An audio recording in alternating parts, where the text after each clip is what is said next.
Welcome to Music Outlook LA, the podcast which highlights the independent artist, whether they are a musician, vocalist, actor, actress, live audio or in-studio engineer, or a videographer, photographer. I'm your host, Will Klymshyn. Each episode, we'll look at the gigs of the independent artists, from the venues we play to how we set up and break down, the gear we use and why we use it, and the info we hope you'll find useful as we all make our way in the entertainment industry. Music Outlook LA is brought to you by Kim Z Entertainment LLC. Go to kim-zentertainment.com to find out what they're doing for the independent artist. Kim Z Entertainment LLC. Independent entertainment done independently.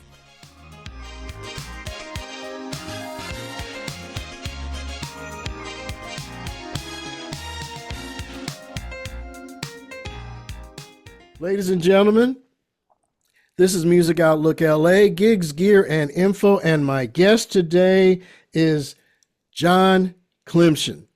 John is a motivational speaker and, as you can see by the instruments on the back, a guitar player. And I love that. There we go. Rock guitar, if I'm not mistaken. But if I got the wrong genre, we'll clear that one up. But we're talking with John today, who is a Navy vet. And he's a leadership expert, author, and motivational speaker. And one of the things he does, he talks with executives on unlocking their creative potential. So we're going to talk about that and a lot of other things and how he just basically motivates people, which we musicians, like everybody else on the planet, needs every once in a while. Nice, swift kick in the tuchus. So, ladies and gentlemen, this is bilingual. I didn't know you spoke. I try to be. I was telling my previous guest, if I weren't a musician, I would have been an English major because I love multisyllabic words as well as words of other cultures. So I dabble. Excellent. Jack of all trades, master of none. Okay. I get it. So that tells me that in your head right now, there is a veritable plethora of idioms and metaphors and similes. And yes. Probably all of them are tied together by some melody that has been with you, haunting you, or getting ready to come out of you. There you go. I'm in the cover band, then we do rock and funk and everything. And one of the songs we do is Romantics. We do two of their songs. We do What I Like About You, but the song that's running now in my head that's appropriate to what you just said is Talking in Your Sleep. So in my sleep, I'm having all these metaphorical analysis going on. And yes, I tend to extrapolate my phraseology in the most profound and exonerable fashion. So, wow, I am floored by your onomatopoeic ability. Oh my gosh. I teased with other friends and I said, one of my favorite words is anti-disestablishmentarianism. And they had me define it. And I guess the short version is you're for and against the establishment simultaneously, which I don't know. But there you go. I guess at one point you have to be for it. And when they mess up, you're against. But anyway, that's... Like I said, I'd be an English teacher if I weren't a musician.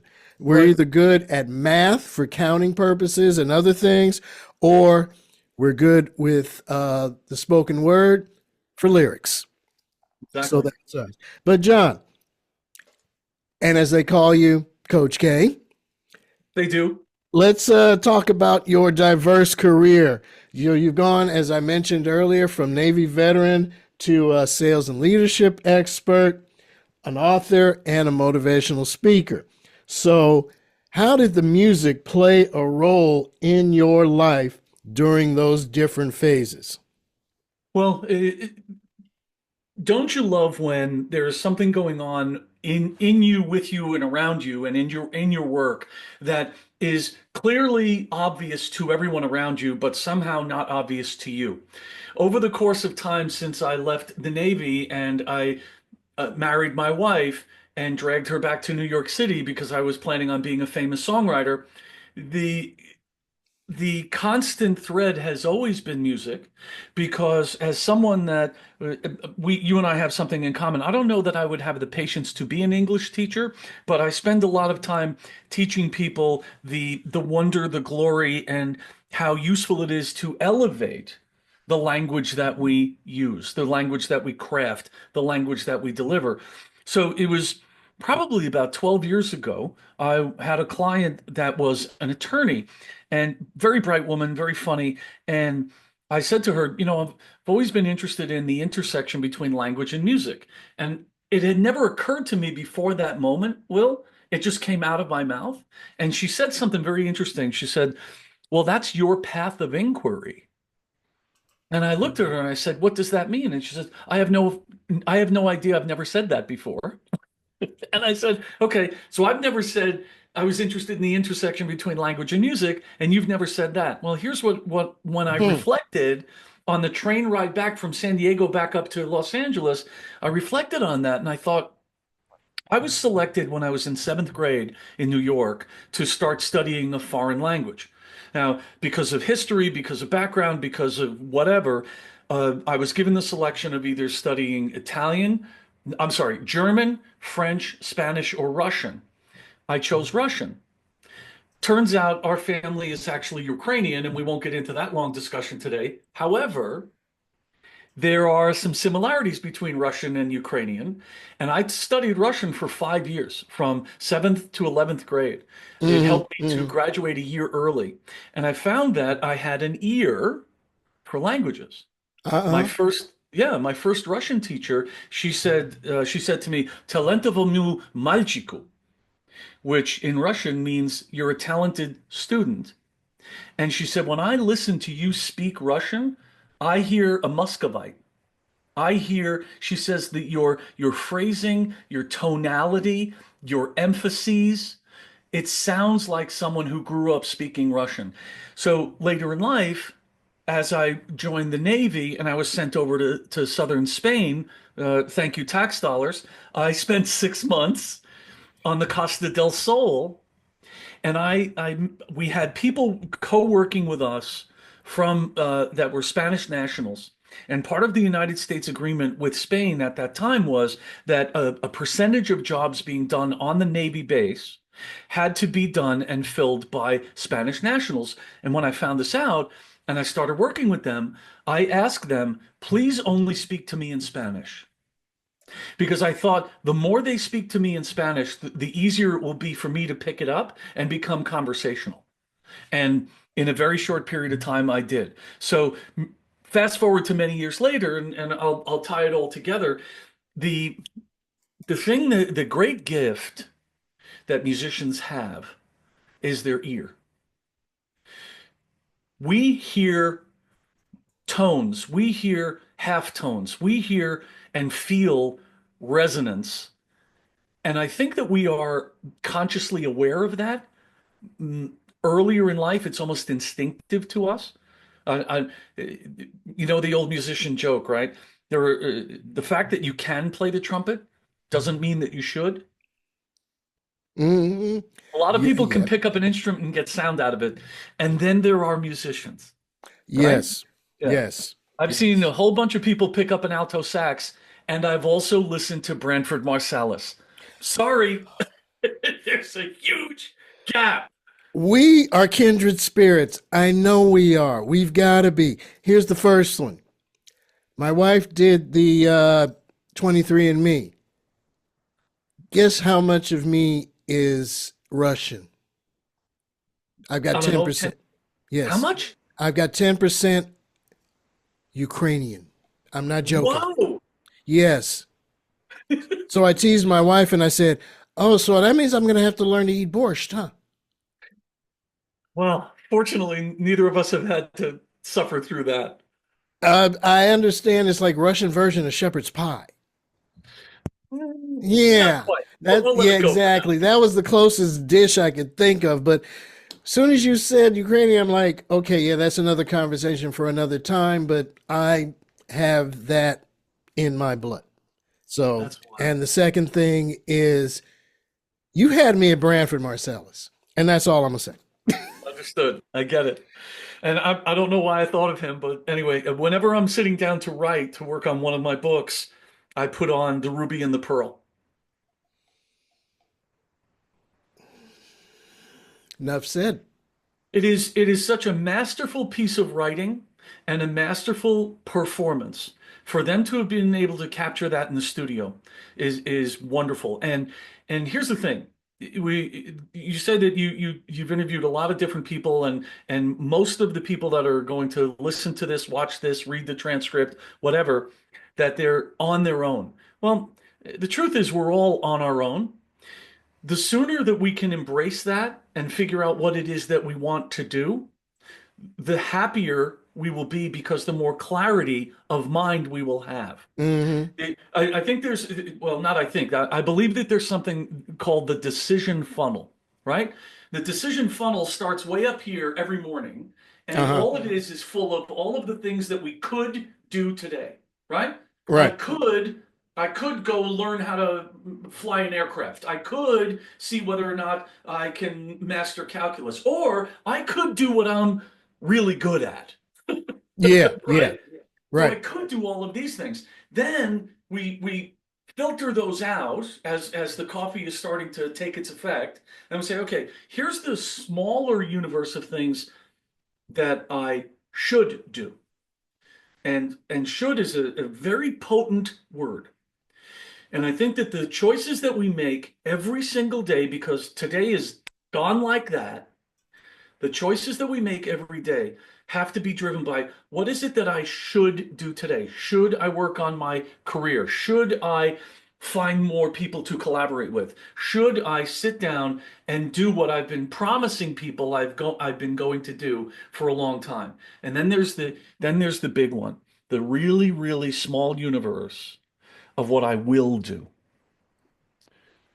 With technology and with distractions and with options, we can get distracted. We can suffer from what I call shiny object syndrome.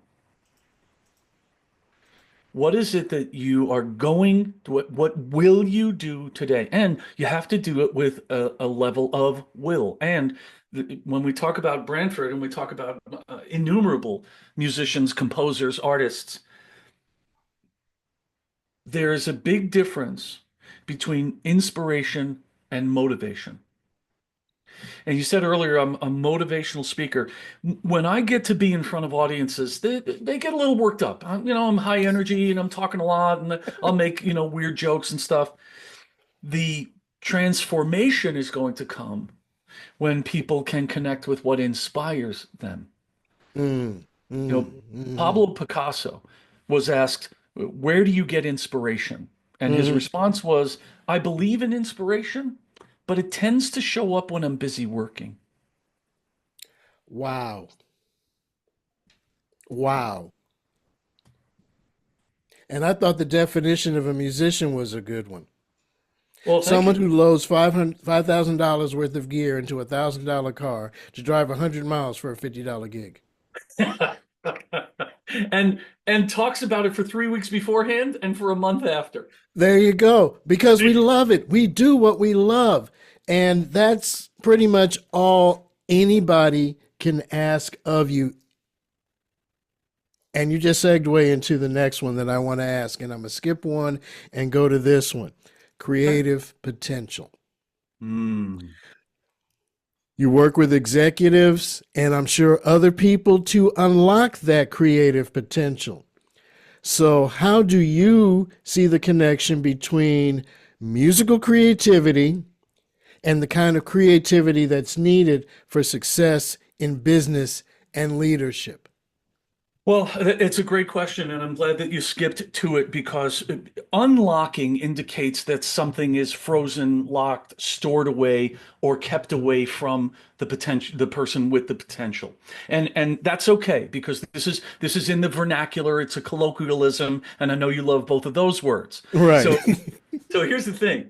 What I realized some years ago when I was working on my eighth book, what I realized was that the reason I had gotten to an eighth book was because I had developed the ability and the discipline which we musicians, whether we admit it or not, the reason that we can perform music is because we are disciplined. We Mm-hmm. don't suffer through discipline, we enact discipline. When someone says, "Oh, I've always wanted to play the blank," my first question is, "And where is it?" You talking to me about it as opposed to going to the music store and getting one and getting your first 10 lessons, that's on you. And again, that's the difference between motivation and inspiration. Here's where it boils down to in those two words, and then I'll get back to creative potential. The distinction and difference between motivation and inspiration, Will, is that motivation fades, inspiration feeds. I love it. Motivation fades. The reason I'm doing what I'm doing today, that decision, right? Here are all the things I could do. Here's some of the things I should do. Here's what I will do. Wow, how about that? It's almost like I invented it just for this conversation, Will. Here's what I will do, right? Where there's a will, there's a way. I am the will, therefore the way. No, There, no, there, I'm that's it. getting a little As long as you're big-headed, not the but truth in the life, then we're good. never, never, never. All right. Just willpower. Willpower. So, and I have to ask you about who you believe is the true king of funk. I want to hear that answer in a minute. The Because I have my own opinion. The motivation fades. Why? Because there are multiple things that motivate people, meaning get them up off their right? Mm-hmm, mm-hmm, yeah. Sometimes it is fear. Sometimes it is lack. Sometimes it is I have to. Inspiration is very different. Inspiration keeps us up till 1 o'clock in the morning. Inspiration has us jump out of bed and find a pen and a paper to write something down. Inspiration feeds, meaning I have a regular appetite for that and I want to continue to be fed. So, how do we unlock creative potential? Well, I realized, as I said, when I was working on my eighth book, I realized that when I was talking with a friend of mine who was a screenwriter, a guy named Michael Albanese, who's just this brilliant dude, we were talking about work and getting projects done and all of that. And I said, well, man, sometimes you just got to open the valve. And I did this motion next to my head. And that the opening the valve, I said to him, I don't need a special place to create. I don't need a special environment to create. I don't need the room to be this temperature or the sun to be at this angle. I opened the valve and I've learned, I've disciplined myself, I've practiced enough to be able to open the valve at will. And again, there's the will. So Mm-hmm. I'm excited to be talking to you today because we are just about to publish my next book, which is all about this unlocking of creativity. And it's called Open the Valve: The New Path to Creative Play. And what I love about being a musician from the time I was 14 years old, man, and by then I had been banging on drums for 5 years already. What I Mm-hmm. love about being a musician is what you and I do when we are, quote, working, Mm-hmm. it's referred to as play. Yeah. What a wonderful gift that is. I have to go play. I'm going to go play a gig. Hey, I want to get together with a couple of buddies of mine and we're just going to play. I mean, come on. That's releasing the child. That's embracing the wonder of what language, of what music is, because language, every language on earth, you being a language fanatic and Mm-hmm. aficionado, language at its core is music. Yes. Music is its own language in and of itself.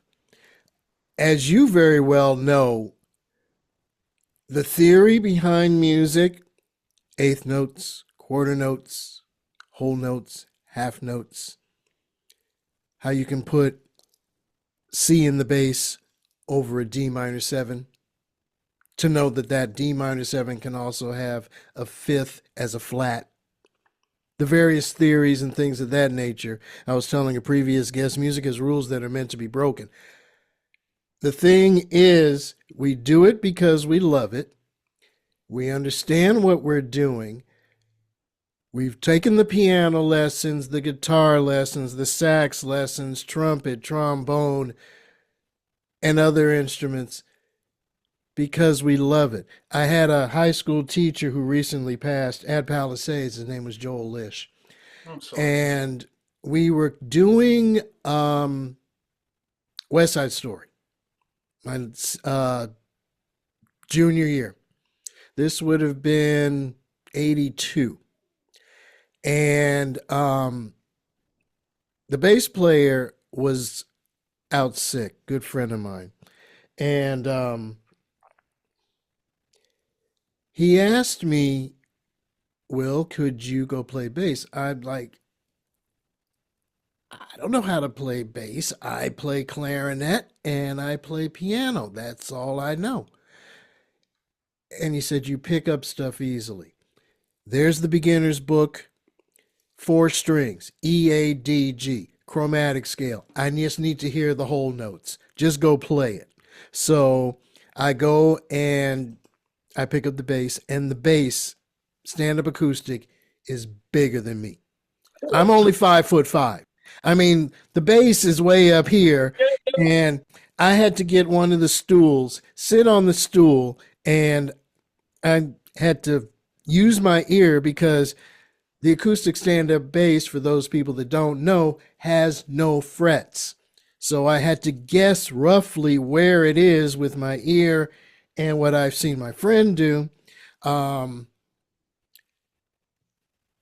and somehow I was able to keep up with half of the song, and that's ended up how I ended up doing bass. I wow. don't play it as well as the other instruments, but I play well enough that if somebody's out sick, I can at least give you the tonic of the chord, whole notes, half notes, where the band can at least have that semi full sound going. Right. He also asked me to pick up the oboe. He said, The oboe is just like a clarinet. You also play bass clarinet. Please, I need to hear the oboe. So by the time we got ready to do West Side Story, I had a Casio keyboard in front of me. I had a clarinet over here, a bass clarinet over here. I had an oboe and a bassoon, and then behind me is stand up bass. And everybody's looking at me. This is at Pally, and everybody's looking at me like, Will, are you, can you get out if you have to go to the restroom? I'm like, Ah, yeah, if I step over this here and tread lightly. Because, like I said, one of the musicians in the band that we're playing is actually called Goat Rodeo, and we cover various songs from the 60s on up. And we're covering Jay Giles' Flamethrower, and we were playing at a trip in Santa Monica, but the stage is small, and I have a full size 88 keyboard and a 61 on top. So I got big instruments, and I'm the smallest guy in the band, and they stick me all the way in the corner, and I've got to sing the lead on this song. And I'm like, okay, so if I get over here, I'm stuck in the corner, literally. So, but we worked it out, and that's, I get it. I totally get it. I mean, we could go on about music and motivation, and that is going to segue into, and I'm going everywhere with this. yeah. Um, do you think that your music, or the music that you, and I was going to ask if you use any music in your seminars, if Mm, so, um, do you think that it helps to create a certain atmosphere or to help illustrate a point?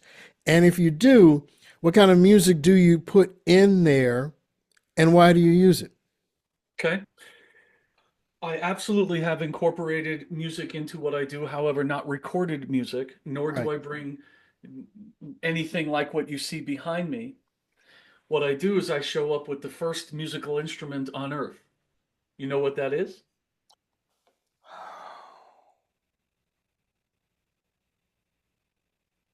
I'm not going to say a sitar. You got me. The human voice. Voice, the human voice.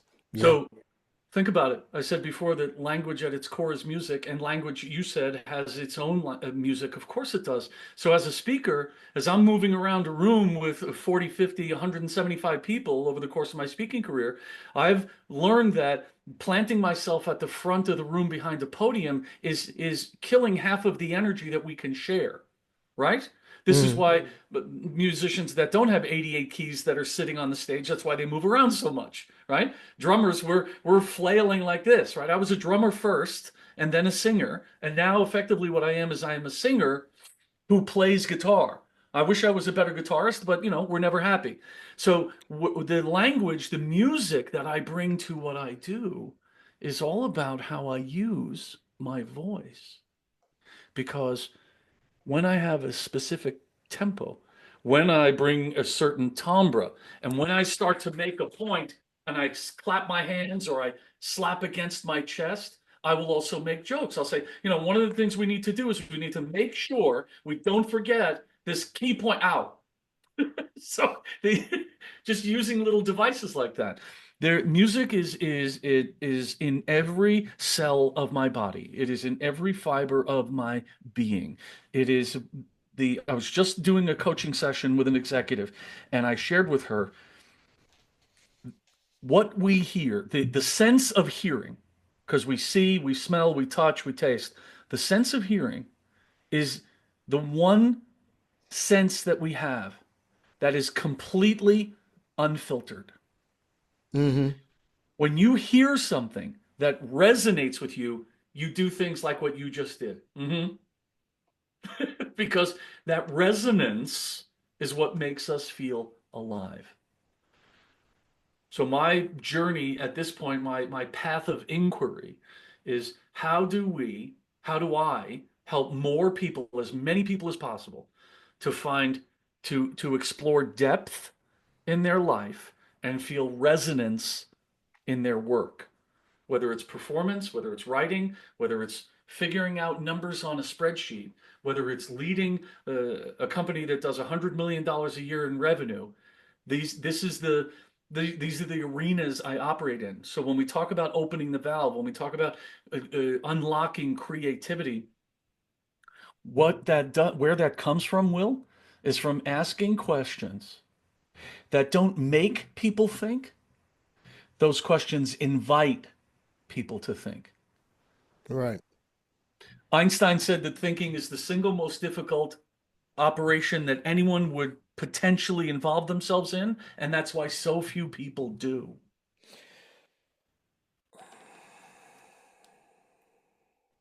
Boom. Mic drop. Mic drop. Like I said, we got to be kindred spirits because you went right back to where I was going to go on the creative potential and unlocking the valve, which leads me to this. Okay. Many musicians find that their creative process helps them to overcome challenges. So, have you found any parallels between the creative process in music and problem solving that's required in business? The single most glaring is the power of collaboration.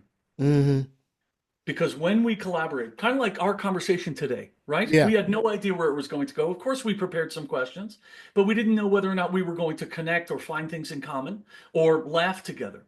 And here's the thing. When we laugh with someone else, that is a spiritual connection that nothing takes the place of. And that what that does in the and I'm not saying that we need to laugh around business. What I'm saying is when we can not make ourselves the focal point and we can focus on what contribution we can make, and we are not impeded by ego, then stuff comes out of collaboration that no one expected. So the parallel between being creative and the creative process and being a musician and operating in the business world.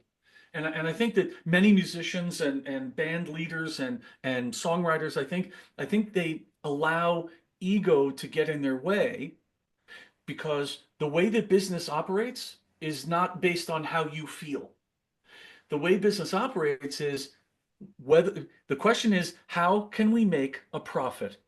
That may sound Machiavellian, but here's the thing. We get to play when we make music. When that music communicates and connects with an audience, there's an exchange there. And the business world, the currency is not music, the currency is currency. In a musical experience, the currency is feeling, emotion, resonance. So, how do we bring that into the business world? Well, businesses only exist for one reason, and that is to generate profit, not to make money. Like you said, what's a musician? The X amount of $1,000 worth of gear, spending this much on gas, driving this many hours to make a tenth of that back. Well, Hmm. that's not a profitable venture. No. So, how do we make it profitable? And the word profitable has a bunch of different meanings. Sometimes it means it's profitable health-wise. Sometimes it means it's profitable peace of mind-wise. And in the business world, it is cut and dried. It is unyielding. At the end of the month, you need to report your numbers. At the end of the quarter, you need to report your numbers. Well, when I realized that early in my professional career, when I was struggling to be a successful songwriter and figuring out how to collaborate with my co-songwriter and managing a brand new marriage, boy, there were a lot of sparks flying all over the place. What I focused on was when I'm at work, when I am in my role in corporate America, my they are paying me to be there and to produce, not to just occupy a desk. So, one of my most successful books is about creating, leading, managing, and inspiring teams of salespeople. And if you think musicians are psychotic, you should meet some people that sell for a living. Oh my God. Wow. Mm, Mm. Mic mm. drop number 12. Are we on now? Wow. You asked me, and before I forget, because my brain goes in all sorts of different directions, I just want to answer this before, because you might want to have it answered later. But greatest funk artist, my favorite artist, period, is Prince. Prince. Man played 17 instruments. He was a Self-taught on wonder. a lot of them and taught himself how to read music and all that. I'm done. Okay, well, Uh, I love Prince. I absolutely love Prince. It breaks my heart that I was in Vegas more than once when he was playing the Rio, and I did not convince my wife to go. I'm just heartbroken. I never got to see the man play professionally. But here's the thing. Yes, absolutely the king of funk. Here's the thing. When you are doing a Rock and Roll Hall of Fame tribute to George Harrison, and you have Tom I'm Petty, petty. Eric Yes, I Clapton. knew you were going to go there. Oh yeah. That Who was They asked Clapton, they asked him that night, what's it like to be the greatest guitarist on earth? And he said, you should go ask Prince. Prince. Yes. Now, who did Prince look up to and say was the inventor of funk? Larry Graham. No, no. But thank you for playing. Sly. Forgot about Sly. Sly. I forgot. Thank you for letting me Be be myself myself again. again. Come on now. There you go. There you go. You're white, man. I can't do that. Ow! That's it. Thank you. You just made my day. So I here's the thing. mean, We're all stumbling through this life. We are all, and here's one of the key concepts that I have 116 conversations a week mhm. about people saying, well, I just want to find more balance in my life. And my response is, please stop. You are never going to have a balanced life. You will never balance life and work. You will never balance your relationships at home with the relationships outside of the home. That no, why? Because here's the thing. Balance means that everything is equally weighted. Mhm. And that's never going to happen. The image you have behind you is a mixing board. Yes. Is every fader always in the exact same spot? Never. Of course Never. not, because the Never. bass is trying to take over. Boom, boom, boom, boom, boom, boom, boom, boom. Come on, man, we need more bass, dude. This song is written on guitar. It has 3 guitar parts. All we need is the bottom. And that's why we ask the bass player to leave when the producer's in the room. But anyway,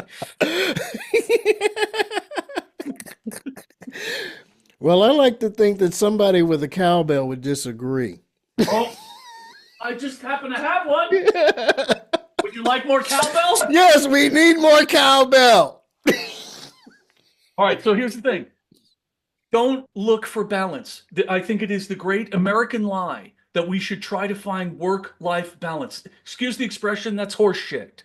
Yeah. You know what we need to find? You know what you and I find? You know what I think we have enjoyed here together? Mm. Harmony.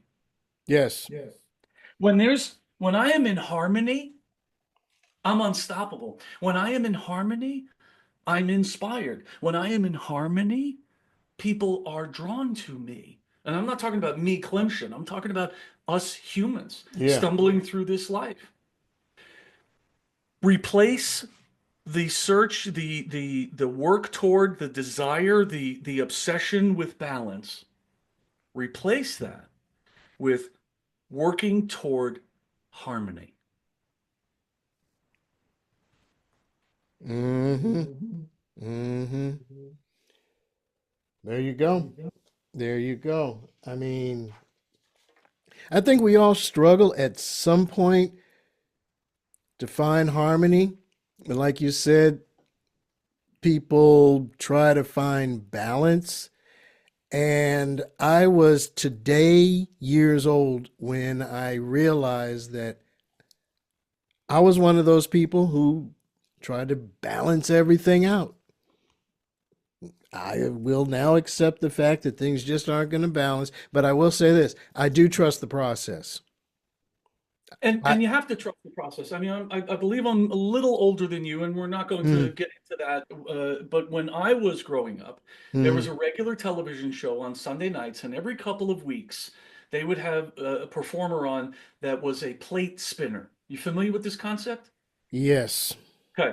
So for those that are not, the gentleman would have a big table and he'd have a bunch of poles, right? Hmm. Plates, and he would start spinning the plate so that it was spinning so quickly that it would make it stay in place. And then he would start another one and another one and another one and another one. And the whole performance was making sure that could keep all those plates spinning. And the music was dun, dun, dun, dun, dun, dun, dun, dun, dun, dun, dun, dun, dun. The can. That's exact. But here's the thing: we cannot live constantly kicking up our legs every half a second. Yeah, we can't. We got to find the quiet time. We got to find Hmm. the time for. There's a time for ballads, and there's a time for what was that Jay Giles song you were talking about? Flamethrower.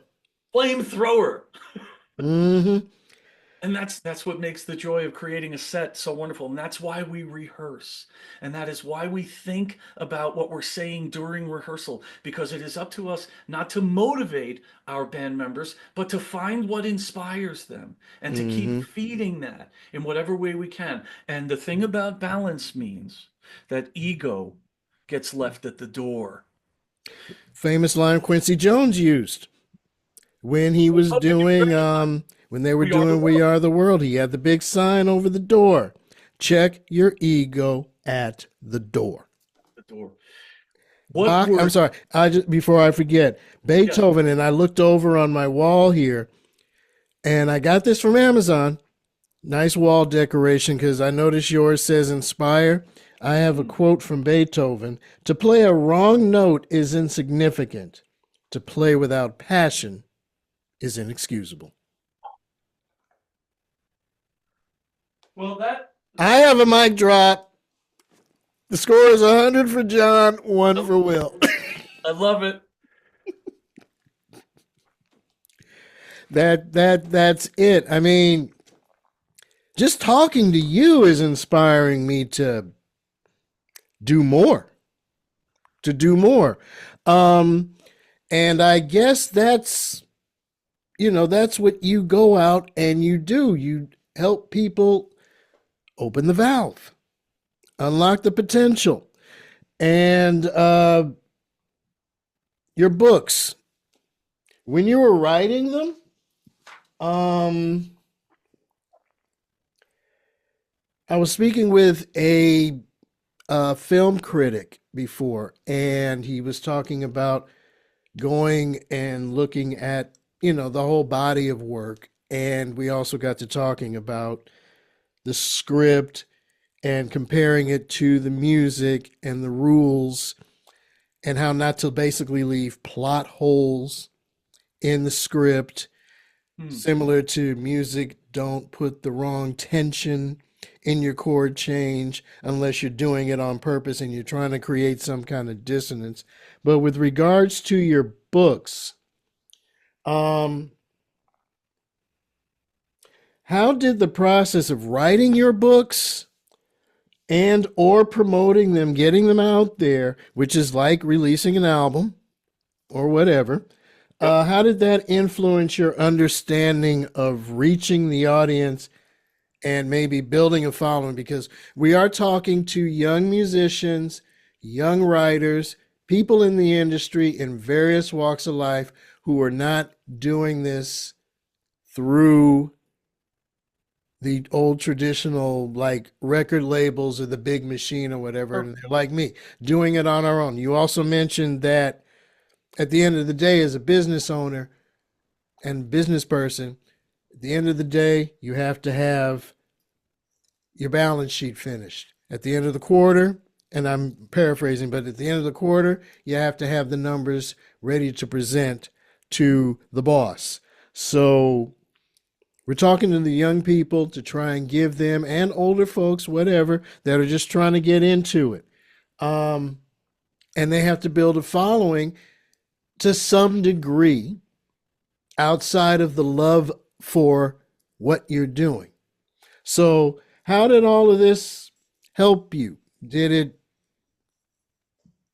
I think you know where I'm trying to I go. do. Well, here's the thing. The discipline that we put into learning learning our instrument, learning our limitations on our instrument, learning how to express ourselves through that instrument, whether it's the voice, whether it's spoken word, rap, whether it's singing, whether it's a cappella, whether it's learning an instrument, that requires discipline. Because as you said, dissonance is not attractive unless it's intentional. I mean, I'm a huge Frank Zappa fan, and The at, dangerous kitchen.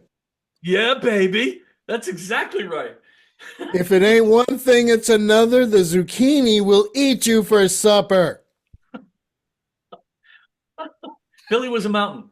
Alpha was a tree growing on his shoulder. So anybody that hasn't heard Zappa, they're probably not going to go listen now, but that's okay. So I remember an interview with him where he was asked, how did you know what you wanted your music to sound like? Now, he was a huge fan of the composer Edgar Varese. Mm-hmm. And he went to his music teacher, his piano teacher, Zappa did, and he said, "What is it that's going on in here that thrills me?" And his teacher said, "Parallel fourths." That's all he needed to hear. Yeah. Because you hear parallel fourths in the percussion work, his guitar work, the horn stuff that he did with the Brecker brothers. I mean, Mm-hmm. he loves the parallel fourth, right? He does. Me, my thing, and the reason I picked up the guitar after playing drums and percussion and baritone horn and flute and singing for the reason I picked up the guitar is I wanted to understand number one, structure of song. Mm-hmm. And number two, as predominantly as a singer, that's the one thing that's been constant throughout my whole life, is that where my passion is, and what interests me is pursuit of melody. Yeah. People ask me, what kind of music do you play? Music with a melody. Okay. So, I mean, I'm doing standards, I'm doing John Mayer, I'm doing Elton John songs on guitar. Why? Because the melody is just heartbreaking. It's so beautiful, right? So you asked me, forgive me, I go off on tangents too. You asked It's me all how did right. what do we need to know? Well, here's what we need to know is that number one, my definition of multitasking Mm-hmm. is doing several things poorly. Don't tell me that you're reading and listening and writing and doing that all at the same time. Sorry, no. When it's time for you to do a task, perform a function, shut the world off and focus on that function. Now, since I've been writing for decades, yes, I will put jazz on in the background Yeah. because it inspires me and it keeps me from paying attention to cars driving down the street or whether or not my cat is jumping up and down on my door over here. But Hmm. what it does is it and this is this, you're very familiar with this. What it does is it invites me into a state of flow. Yes. And when I am in a state of flow, time does not exist. Reasons for me not to be successful no longer exist because I have opened the valve and I'm tapping into the unlimited wellspring of creativity that we all have access to. So, since well, I want to do this and I want to do this and I want to do that. Okay, tomorrow morning, write a task list. Write down 10 things that you will accomplish without distraction. And when I say accomplish, I mean to completion. Right. And if you can't get through 10, fine, get through 7. Hmm. Because at the end of the day, when you can look at yourself in the mirror and say, I got stuff done today, not I worked on stuff, not I played with stuff, not I thought about stuff. Oh, I started, but I got distracted. No, you know what the sexiest word on earth is? DONE. Done. What they like to say in the church, done and done. Done and done. Amen to that. And I've played at a handful of churches here and there, Methodist, Catholic. I was raised in the Methodist church, played for Catholic church, played Presbyterian church, Baptist church, Southern Baptist. And the funny thing is, they all ask me the same thing. And this is the one instrument I just have not gotten around to. I've tried it, but I've got a right ankle issue. It doesn't always cooperate. I don't play organ. I can play Mm, two keyboards at once, but right. I can't get, and it's my ankle. I messed it up years ago going after like a dummy. I played basketball on an 8-foot court, and I actually could slam dunk at the time, and I landed sideways on it, and I haven't been able to get it to act right since. So I can tell you when it's about to rain. So I'm sure you can. um, It's the but thing. It's a that's the great only thing thing. I just never played, and I mention that only because every church that I've ever played at want to know if I can play organ, and I Mm, say, yeah, poorly. I can play the two keyboards, but I can't get the feet right. That's because the feet, if you can't do the feet, I said, well, doesn't how make sense. about I either get on the piano or I bring my keyboards and I'll just split the keyboard, play bass in the one, and do an organ up here and whatever. And they're like, oh, you can do that? Yeah, I can do that. That I can do and not sound ridiculous. Right. Um, it just, that tangent, it just, boom, popped right up into my head. I get it. Um, Motivation. Mm. Um, I You've dropped so many mics on me that any question I've sent you just seems to pale in comparison Oh boy. to to the man that I just met and spoken to in email over the last couple of weeks or so. Yeah. It's just we could go on and on about this. Ladies and gentlemen, I'm going to put in the show notes his book titles and all the other things we've talked about because we've only touched on a few things. But I'm going to put all of that in the show notes so that you guys can be able to go look. Because, like I said, Coach K, there are people out there who are not just musicians, but I am talking to the musical world, Sure. and we lose our motivation. You get stuck writing a song and you just don't know what lyric is going to come next. Or you were saying about your favorite, as far as music goes, it was it your, Melodic. yeah, your melodies. My thing is chord tensions. I love ninths and thirteenths. Um, I went to school with Delphio Marcellus. So I met Branford once and I saw Delphio practically every day. I went to school with a number of people. Maynard Ferguson's daughter, Benson's son, Robbie, we talk. Ramsey Lewis's son, Kelly. Kelly and I hung out often. I know I love Ramsey Lewis's I work. shouldn't name drop, but yeah, I did That's know a all few right. people. And I went to high school with J.J. Abrams and Peter DeLuise, so there you go. Wow. Um, but the thing is, you brought up Branford. I put on Miles Davis, and I put on usually ESP. Ba da da ba da da da da da. It's just something about that song, and it puts me in a zone to where I can get things done. Done. That's it. It's We such a great I have song. to have you back on another show because we just barely scratched the surface here. And like I was saying before, with everything that's going on here in Los Angeles now, um, I needed to do this. I needed to get out of the funk, not the rhythm funk, but Right. just kind of and sit up straight. And I will check on my people later on. I've got one more guest to talk with as soon as we're finished, um, and everything. So basically, I'm okay. We're okay. The Palisades will rebuild. Hollywood will rebuild. Burbank will rebuild. The other places that have gotten on fire due to the embers flying and whatever else, all of it will rebuild. I have one of my band members. He lives up in West Hills and he came close to having to get out. So I'm going to have to reach out to him and talk to him. But I always end all of my interviews. And John, again, Coach K, you're a blessing. And I know you're not going to, but don't let anybody tell you any different, man. I Well, thank you in for that. the talking to you, just I'm going to see you in my head now when I'm lacking. And it's like, John's not going to like this one. I'm not going to tell him. Oh no, no, I can't tell him this one. Okay, let me not multitask and just stick to one thing at a time, or whatever the case happens to be. But here's the last one, and I know you can appreciate this as a musician, and I put it this way for a reason.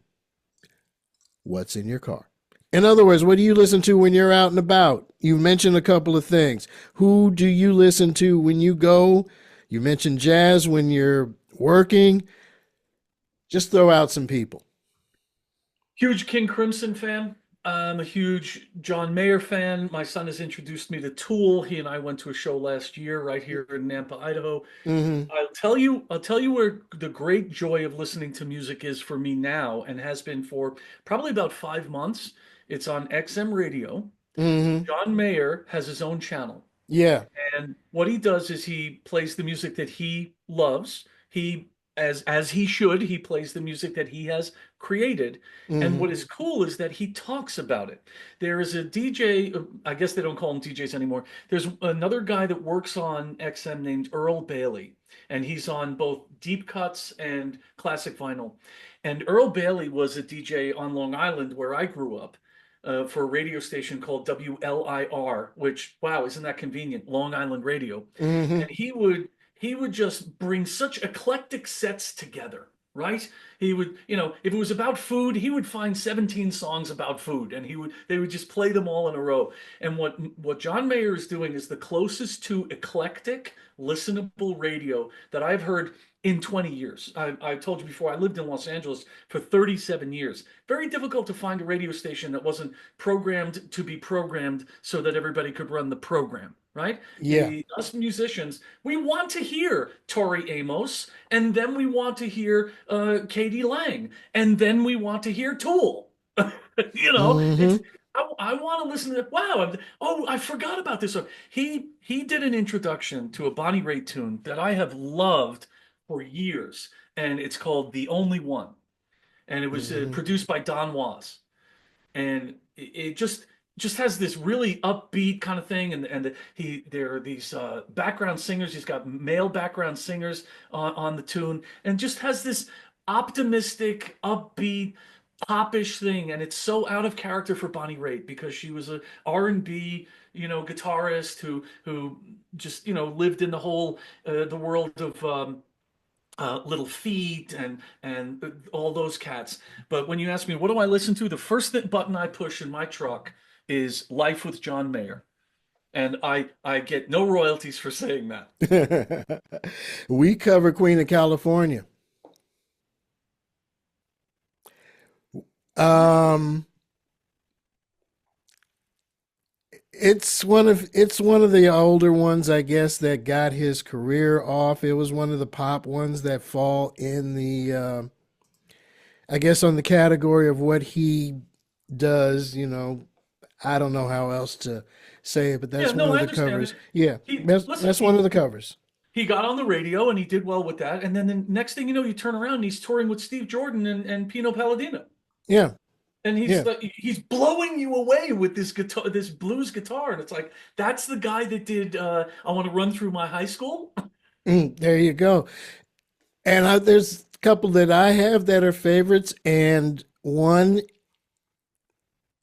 that did what John did, and he did pop, and now he's doing other things, and he has skills on the guitar and everything else, songwriting.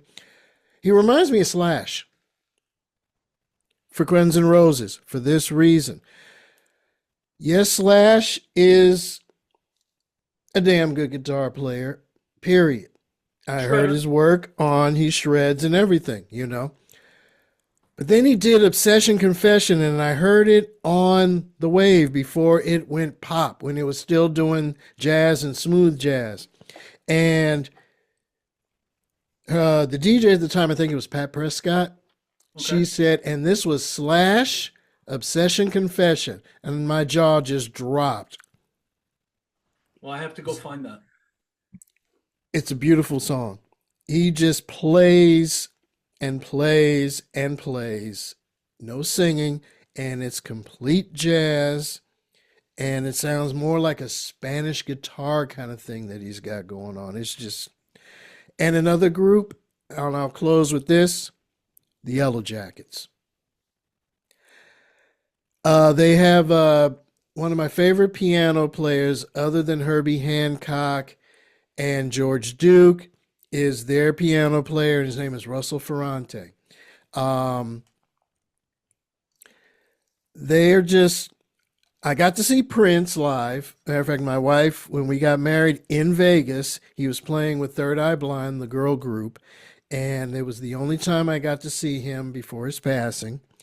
And it was her wedding present to me was to go see Prince because I had never seen him in Wow. concert.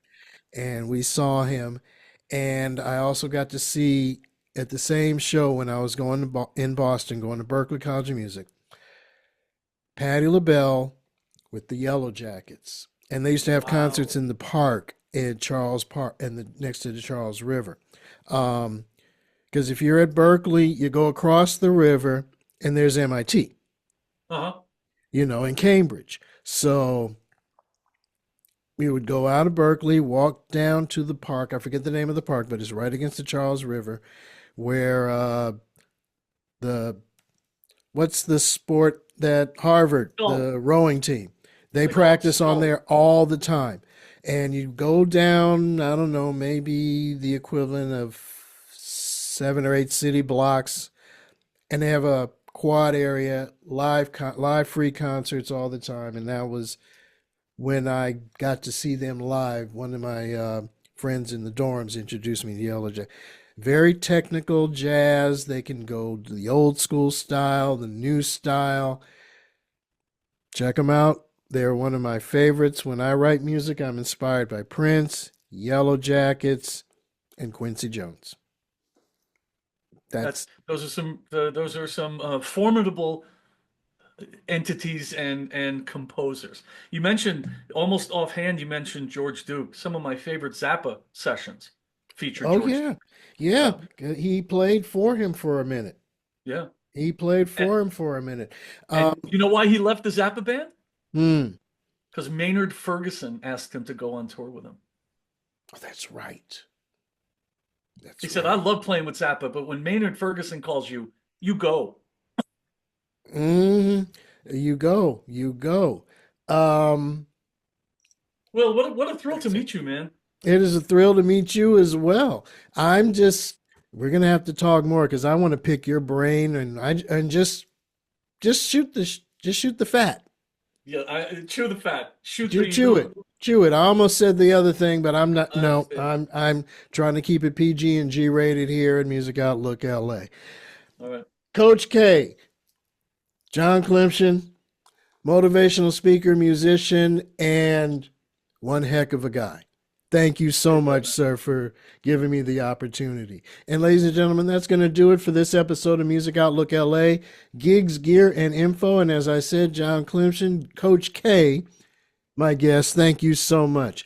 I will put all of the information we discussed, books and so forth, in the website on the here's the website. Sorry, at the end for the credits, and you'll have all of that. Make sure you subscribe to the podcast at Spreaker.com, and we are also on YouTube, Apple Podcasts, Google Play, SoundCloud, Spotify, or just about anywhere where you get your podcasts.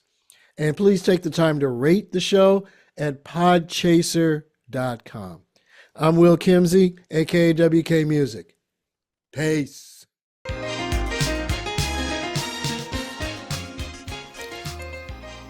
This podcast is both brought to you and produced by Kimsey Entertainment LLC. Music Outlook LA is a copyrighted broadcast of Kimsey Entertainment LLC. The views and opinions expressed on this show are not necessarily those of Will Kimsey or Kimsey Entertainment LLC.